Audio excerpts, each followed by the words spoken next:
Exercise 5 has us look at liabilities due to vacation days and then sick days. So, you know how it normally works is that an employee will, in this case, for this company, they'll work in the year 2013 and they will earn benefits for vacation days that they can take in 2014. And very similarly, the same thing, they'll work in 2013 to earn benefits for sick days. Now, the sick days can also be taken in 2013, but then those also carry forward in this particular case to the following year. So let's take a look at all of this.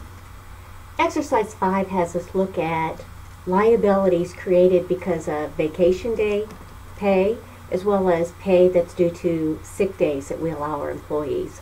So if we look at this particular problem, they began operations in 2013. It has 9 employees.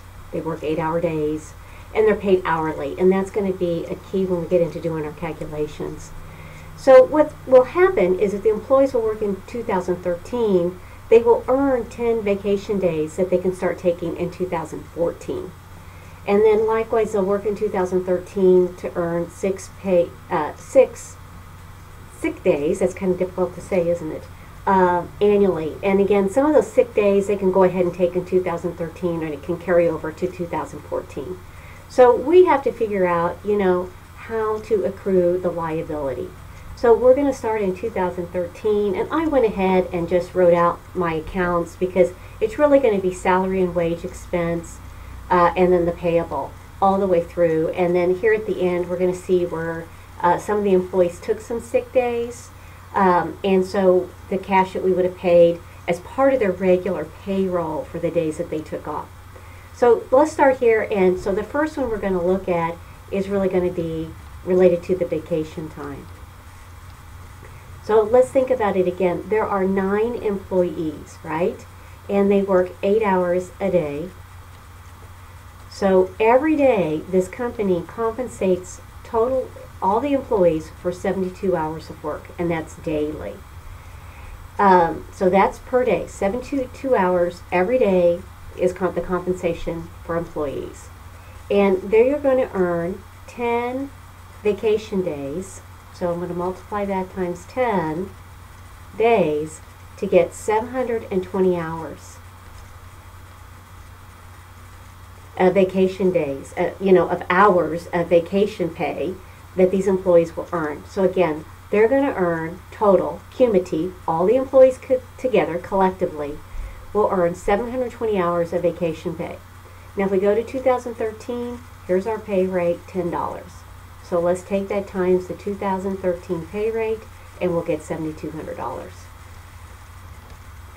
So the vacation cost for 2013 is $7,200. Now let's skip forward. I've got some T accounts over here, and let's post that $7,200 in that account. And I'm going to make a note that this was for vacation liability within the account. Okay?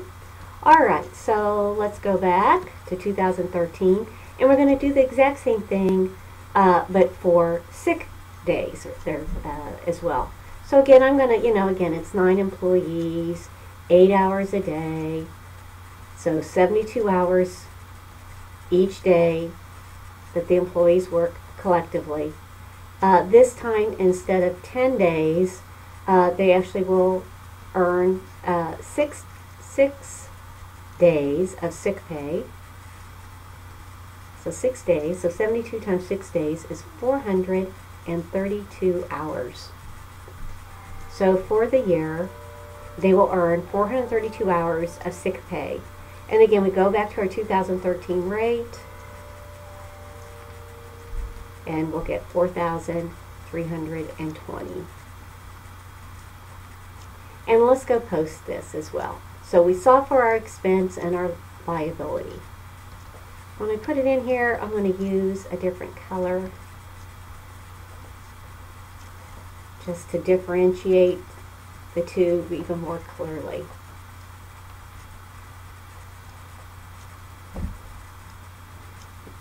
Alright. Now, in 2013, we will see that obviously they didn't use any vacation days, but they did use 4 of their sick days. So when the employee is compensated that week, there would have been a journal entry reducing this payable. But we're just going to make one huge journal entry, but really this would have been a series of various journal entries all along throughout the year. Okay, so cash would have been paid out. Let's see, it's 72 hours per day, and collectively a total of 4 days were used. So that's 288 hours. And again, at our 213 rate, $10. So 2,880 would be the reduction in our liability, and when we paid, our payment of cash would have reduced this. And again, this isn't quite how it would actually work out in the real world, but we're just isolating. We're not combining the full payroll journal entries. So just excluding only vacation and sick days, what would it look like only for those items? And we're not incorporating it into the bigger scheme of all the payroll transactions. Well, let's go post this last one as well. So the liability, 2,880 on that third event for 2013. Okay, so 7,200 plus 4,320 minus 2,880 is a balance of 8,640. Okay, and of that, let's figure out, we didn't, the full 7,200 for vacation days is still in the liability. And then for the sick days, 4,320 minus 2,880 is 1,440. 1,440 for the sick days. So of the balance 8,640, 7,200 is for vacation time and 1,440 for sick days. So here on this second page, it wants us to report the balance sheet. So on the balance sheet for vacation days, I'm just going to enter in what we had, was the 7,200, and the sick pay wages, 1,440. And if we were to total that, we would get that 8,640 that we had in the T account. Let's go take a peek there. Again, that 8,640, you'll see that here. Okay, so that's for 2013. Now we move forward to 2014 and look at those journal entries. So again, we're going to start with, vacation and working through it first. So for the vacation time, again, we have, the 9 employees, 8 hours each, 72 hours daily. They accrue 10 days. So a total of 720 hours of vacation time earned. Now, in 2014, the pay rates have gone up to $11. So now we can take that 720 times 11 this time, and we'll get 79.20. So our expense is more this time around because the rate went up, the wage rate went up. Okay, so let's post our 79.20, 2014. So here we are, 2013, and now we're going to start 2014. And by the way, those would have been closed out, right? There would have been a closing entry at the end of 2013. And so we would have had a zero balance at the end of 2013. And now here we are in 2014, starting all over again, 79.20 with vacation pay expense. So our debit and our credit. But again, the expenses would have been closed out to retained earnings. Obviously, liabilities don't get closed. Okay, so there's vacation pay, and we can do the same thing with the sick pay. So, 9 employees, 8 hours, 72 hours daily. Instead of 10 days, remember it's only 6 days for 432 hours. 432 hours, and we'll use our 2014 rate of $11. So 432 hours at 11 is 4,752.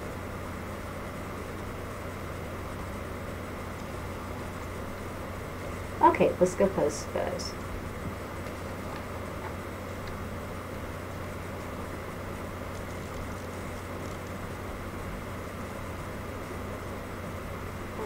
You know what, I'll stop and I'll change that into.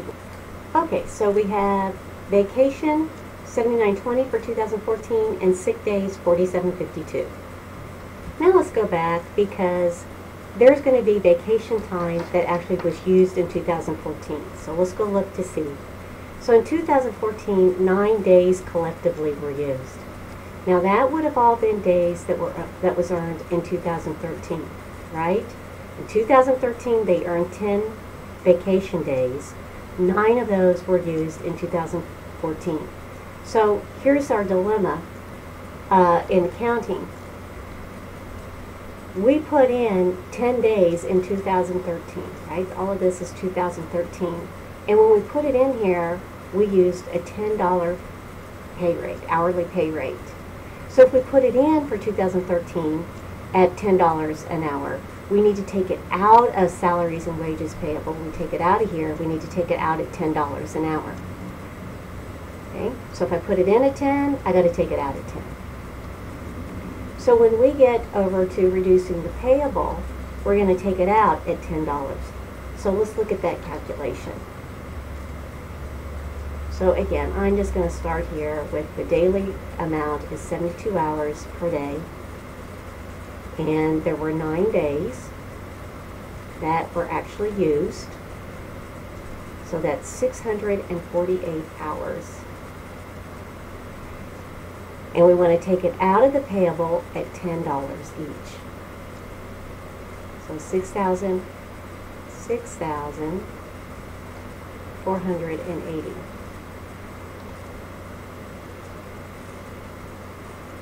Okay, so let's reduce our liability, 6,480.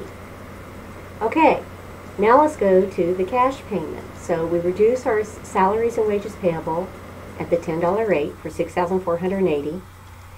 So we use the 2013 rate. But when we go to pay the cash, right, here we have wages now being paid out at the 2014 rate.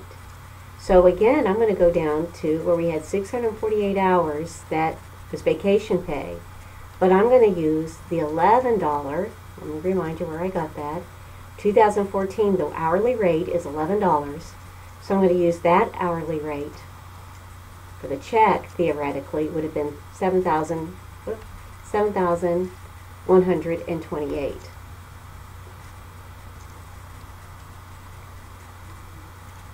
So the amount of cash theoretically paid the employees is 7,128. Obviously, those don't equal, so we need another debit of something. So I'm going to just plug the difference, just plug it to a debit of 648. And we're just going to adjust salary and wage expense for that. Okay? So the payable has to be reduced at $10, the 2013 rate, because that's what we put it in at. The cash payment, though, is in 2014. That's going to be using the 2014 rates. The difference usually is going to be immaterial anyhow, and we're just going to plug that to salary and wage expense. Okay, let's go post that to our T account. So in our T account, 6,480 for vacation. And then over here, we added, let me take a peek, I forget, 648. 648. Transaction 3. Okay, so that was vacation. And that is vacation.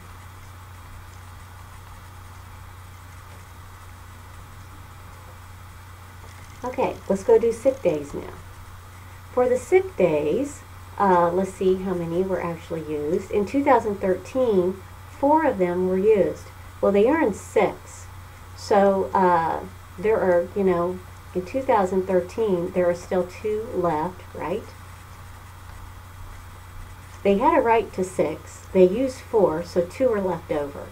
So in 2014, Of the 5 sick days, 2 are from 2013 and 3 are from the 2014 earnings. Okay, so of these 5, 2 of them were earned in the 2013 year, and 3 of them were earned in the 2014 year. So that complicates things somewhat, doesn't it? Okay, so let's go back, our salaries and wages payable and the cash payment, and see what we're going to get. Okay, so let's go back. We know all along, 9 employees, 8 hours a day. It's 72 hours daily. And 2 days were earned for 2013 for a total of 144 hours.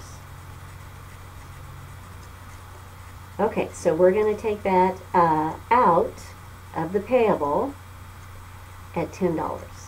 So we use the 2013 rate to take it out of the payable, and that's going to be $1,440 again for the payable. But the cash payment, those 144 hours, will be at $11.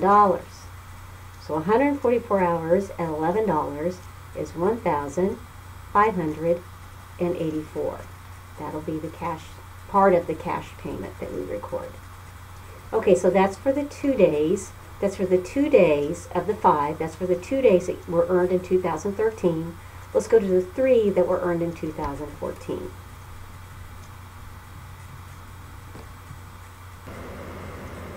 Okay, so when we go to the 3 days, so we have 72 hours,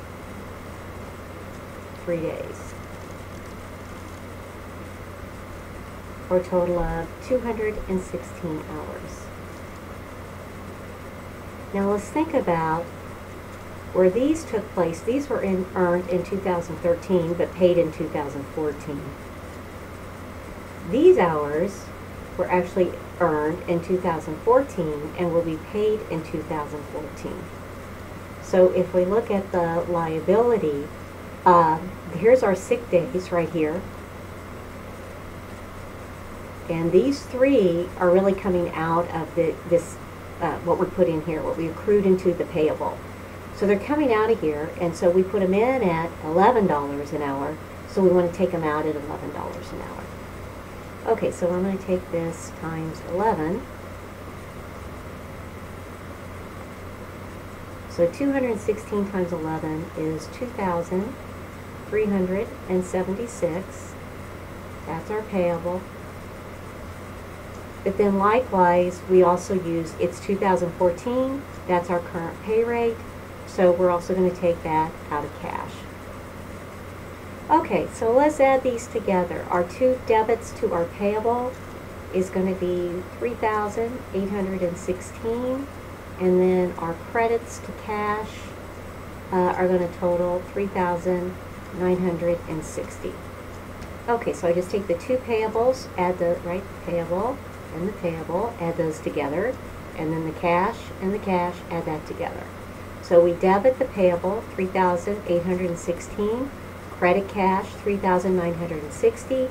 Those don't equal, or I'm just going to plug the difference to salary and wage expense. Okay, the main thing on this is just remember, if I put whatever rate I use to put in, to accrue into the payable, I take it out at the same rate. So if I put $10 in a payable, when that, expires, then I take it out at $10. But if I put it in at 11, I take it out at 11. I just need to be very consistent. Okay, let's post that last journal entry. Let me use my blue marker. And so we would have had a debit to the payable, 3,816, and an additional debit to the expense of 144. Okay, let's go over to our T account and tally it up. 8,640 plus 7,920 plus 4,752 minus 6,480 minus 3,816 gives us a balance of 11,016. Now let's figure out what is what. So let's figure out the vacation pay. We started with this 7,200. We added in 7,920 and subtracted out the 6,480. That gives us a balance for vacation pay of 8,640. Now let's move over to sick days. We started with 1,440. We added in 4,752 and subtracted out 3,816. That would give us a balance of 2,376. Okay, so let's take those two numbers back to our balance sheet and plug those in. So at the end of 2014, 8640, 2376. So again, the big picture here is that employees earn their vacation pay in 1 year, but then they usually receive it the following year. So since it's earned in 1 year, we have to accrue it in a liability, and then when it's paid, we take it out of the liability at the rate that it went into the liability, but then the cash payment will be the current hourly rate. Exercise 7 deals with sales tax, and that is usually a part of the sales exchange. So let's look at this. There were cash sales of 233,200, credit sales of 153,700, and those are going to include the 6% sales tax. So when they recorded those sales, they debited cash and accounts receivable, and then they credited sales revenue for the total. Let's see, what was that total? So if I add these two together, I will get a total of 386,900.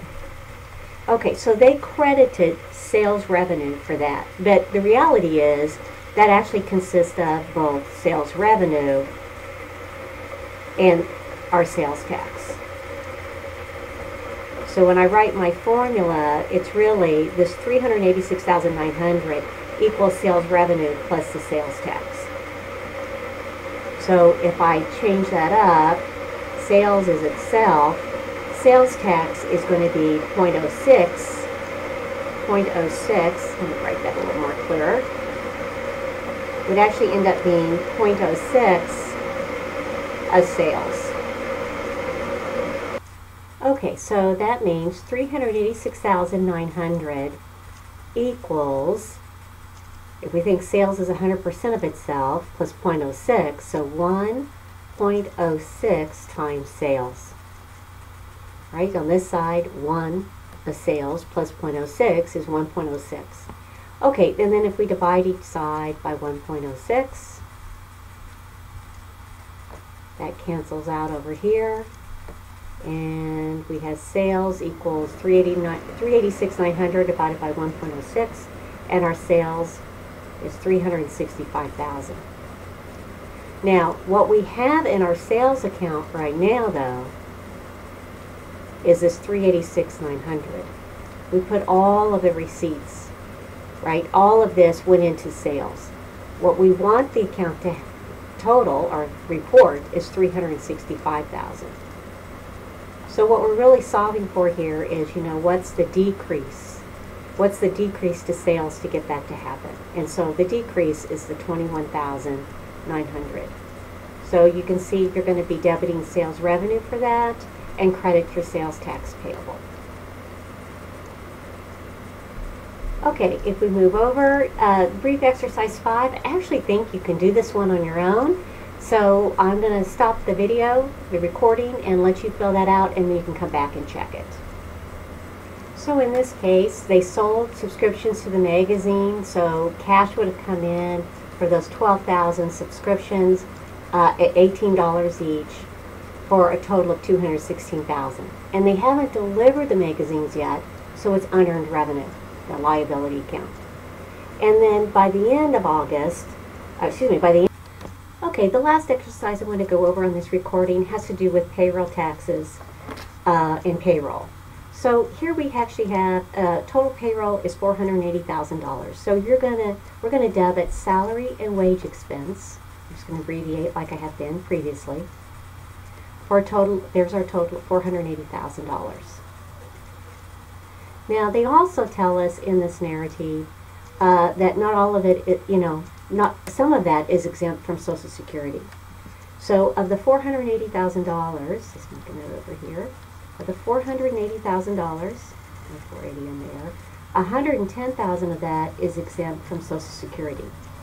So that leaves 370,000 that have of wages that have to be assessed Social Security taxes, and that's given to be in this narrative 7.65%. Here we go. So the current FICA tax is 7.65%.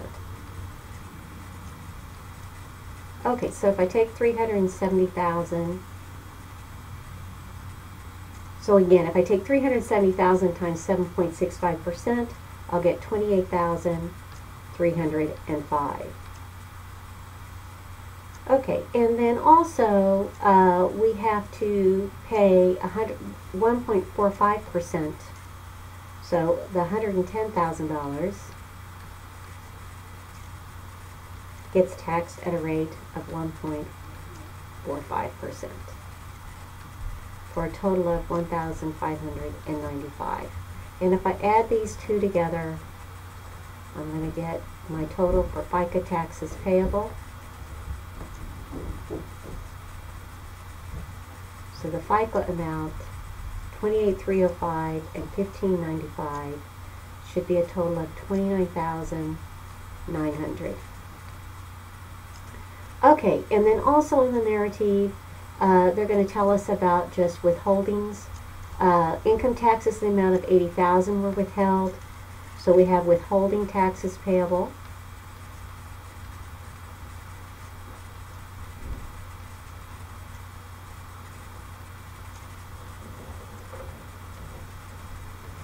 And that's $80,000.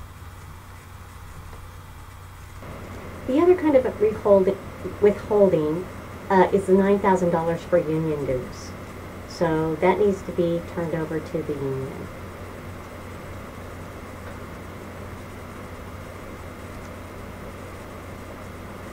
Okay, so what we have, here's the actual expense. Here's all the withholdings for various sorts of things that the company then will turn over and pay these different entities. So FICA taxes will be turned over to the government, so we owe them right now to the government, but we'll be paying those. Withholding taxes, again, for income taxes, we'll pay that to the government. And then the union dues payable, those will be paid to the union. And so the net difference between the expense and all these withholdings is the actual cash amount, $361,100. So again, the first part is recording the expense, the salary and wage expense itself, the withholdings from the employee, and then the actual checks that would have been written, the cash checks that would have been paid or distributed to the employees. The second part then is looking at the payroll tax expense, for the employer. So just looking at, how much would that have been? So again, we would have FICA taxes payable. If you've read through your book, that gets matched by the employer. So the employer also has to encounter that cost. So we would have an expense and a liability for that, the $29,900. And then there will be federal unemployment. And then also we want to accrue state unemployment.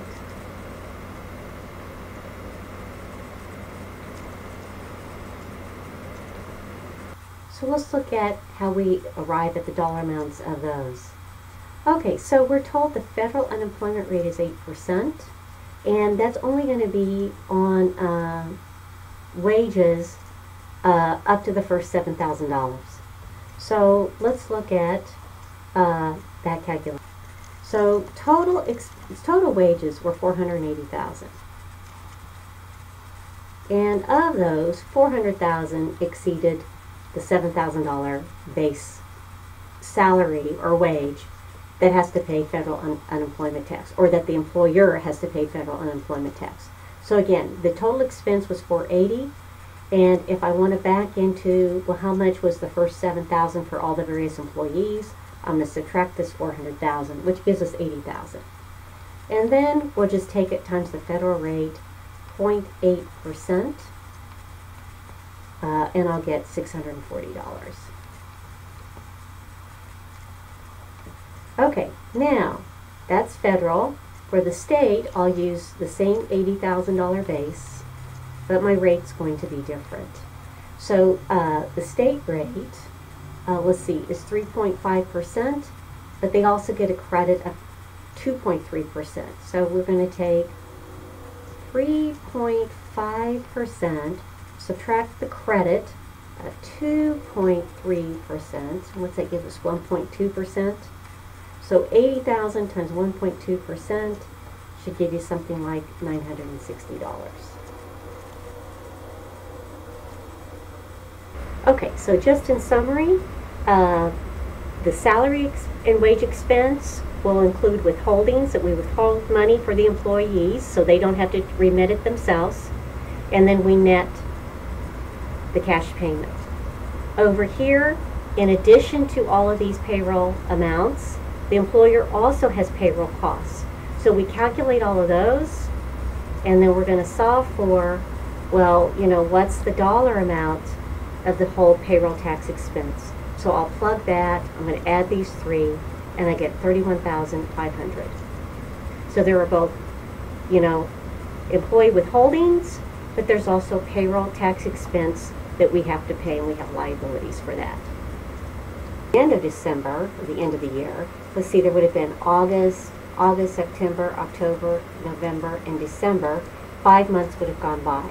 So of the $216,000 unearned, right, of this amount that was unearned, the company would have delivered 5 months out of 12 months for the $90,000.